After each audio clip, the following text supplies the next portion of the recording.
pros and cons to the Baylor at West Virginia football game. First of all, the offense had 2 fumbles, which and an interception. The interception West Virginia didn't do anything with because they threw a pick right back. But the 2 fumbles, the one by Blake Shapen, that was bad play. I mean, that was dumb luck. And Quaylen Jones, you got to protect the ball better, man. But, the offense allowed 5 tackles for loss in the game. The offense was 4 for 11 on 3rd down.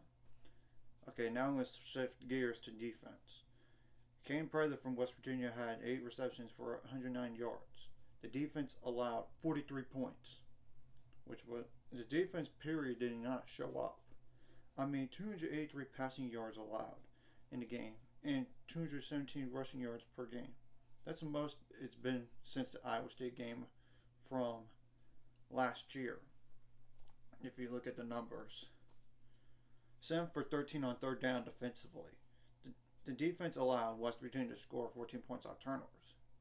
Actually, 7 points on turnovers because,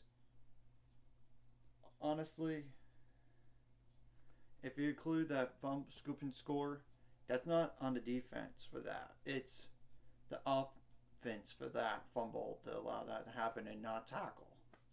So that's a correction by me.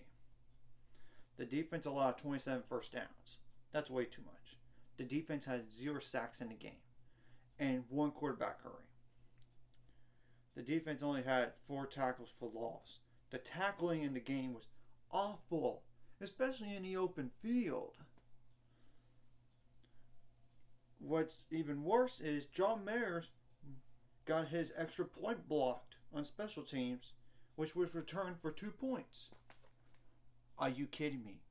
You can't allow somebody to block an extra point on you. That's so bad.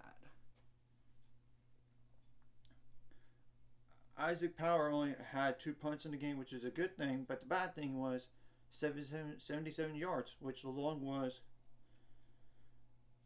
39 yards. And of course we know the averages. And one, it's like a little above 38.5 to be exact. And one of them landed inside the 20-yard line, which is a good thing, but still the numbers were not great. The lone kickoff return for West Virginia in the game, which came at the very last drive for West Virginia, was 29 yards, which the ball was placed at the 34-yard line. Once again, kick return coverage needs to be better if we're going to allow somebody to kick it, if the ball's not going to go to the end zone. You barely lost time possession, 29 minutes 35 seconds to 30 minutes 25 seconds. And I'm going to mention some injury notes that I know for sure. Kirk Squirrel Williams and Blake Shapen, they were taken out of the game with a head injury, which it's basically a concussion. Craig Squirrel Williams happened on a kick return, which there was a missed call on a face mask by West Virginia, and you can't deny that one. That was clear face mask all the way, if you look at the replay. Blake Shapen's injury happened on a personal foul targeting, which you can't argue that. That guy was lunging, and he probably knew that he shouldn't have not done that. He knew right after the flag was thrown that he did that. But honestly, the guy should have not have attempted to do lunge like that to begin with the guy sliding in that situation around the head area. Serves that guy right to be ejected and sit out the next game. Now I'm going to go over the pros for the game, which most of it's offense. I'm going to give it to y'all straight. The offense scored 40 points, though it could have been more. The offense had 421 passing yards. Blake Shapen had a great day before that injury. 14 completions out of 22 for 326 yards with 2 touchdowns. Kyron Drones, he was thrown into the fire, and he had 7 completions out of 14 for 95 yards with the 1 touchdown and 1 interception, as well as 2 rushing attempts for 24 yards, which I don't get at the very end. Why did he run with no time left, why did you run the ball there? there's no way you're going to get all the way to the end zone running the ball. And that long pick, he should have not thrown that ball anyway. And the coverage, he had a guy right there, and just next time, I'm in a tight end right close to him, throw it to the ground, call it next play, and look, just got to move forward. The offense had 35 rushing attempts for 169 yards, and that's against a defense that allowed a little above 100 yards per game. Though, granted, I know the Baylor defense didn't show up either on the rushing. Gavin Holmes had a monster day. 7 receptions for 210 yards. And I'm pretty sure he scored a touchdown on that as well. So, at least Siaki Ika, who got hurt during the game, came back in. At least he did.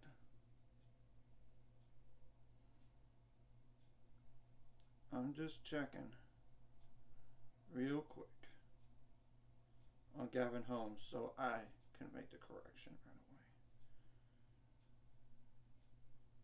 away. With 1 touchdown. Yep. 1 touchdown.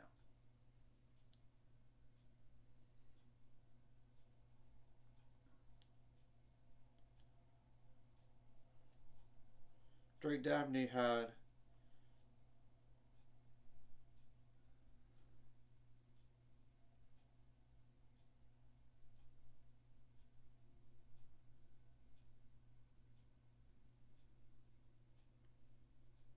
5 receptions for 66 yards. Richard Reese had 13 rushing attempts for 57 yards. Quillen Jones had 10 rushing attempts for 44 yards with 1 touchdown, as well as 2 receptions for 37 yards, which I wish he didn't fumble the ball, like I said, once again. But Hal Presley had 2 receptions for 9 yards with a touchdown, which that's the only reason why I mentioned it. It's a touchdown deal. Clark Squirrel Williams had 3 rushing attempts for 25 yards and 1 reception for 39 yards, and that was a touchdown. Ben Sims had 2 receptions for 18 yards and a 1-yard rushing touchdown.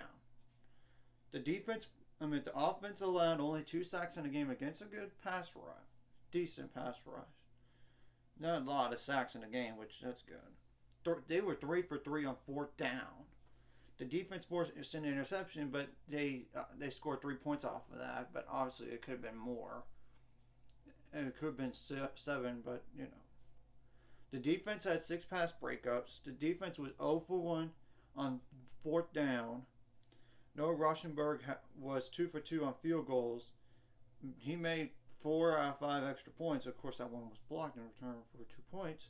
Noah Rauschenberg had 7 kickoffs out of 8 that went for touchbacks. And the last thing, 2 penalties for 12 yards. At this point, I don't care about conference race anymore for the Big 12 from the Baylor fan perspective. I'm more focused on the Kansas game now and 1 game at a time from here, because whatever happens in the Big 12 race happens. I'm not saying Baylor's out of it by any means. It's just because there's parity in the league and they could climb back into it, but it's probably just wise just to say 1 game at a time. We'll see what happens. Whatever happens, happens. Sure, I'm going to go look at it and be interested in it, but I'm not going to invest like I used to do a little bit part of the year and recently. But, you know, this team is young, and you could tell that I think Blake Shapen, if he didn't get hurt, I think Baylor wins.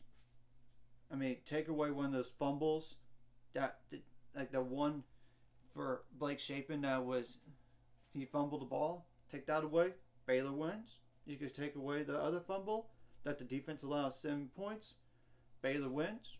So they were right there. It's just they made a few critical errors in bad spots, and the youth showed in the game a little bit. Now, time to bounce back against Kansas. The good news is there's only like maybe like Texas and Kansas State that are good against. I mean, I think like I'm not looking ahead too far in advance because I'm more focused on Kansas right now.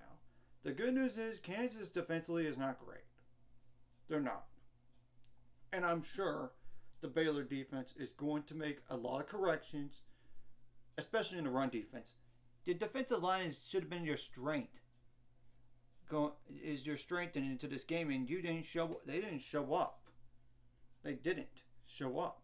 Oh, so, and yeah, and right now Kansas, sure they allow only 120 yards per game on the ground, but the passing is bad for Kansas.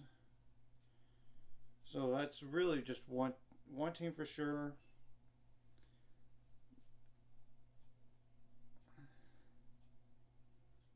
I definitely know Oklahoma allows more than 120. So it just really, it looks like I'm not going to get too far ahead of myself here, but only can't just this upcoming game they allow 120 yards per game or less. So that's not horrible, and we're going to have to wait and see on those head injuries.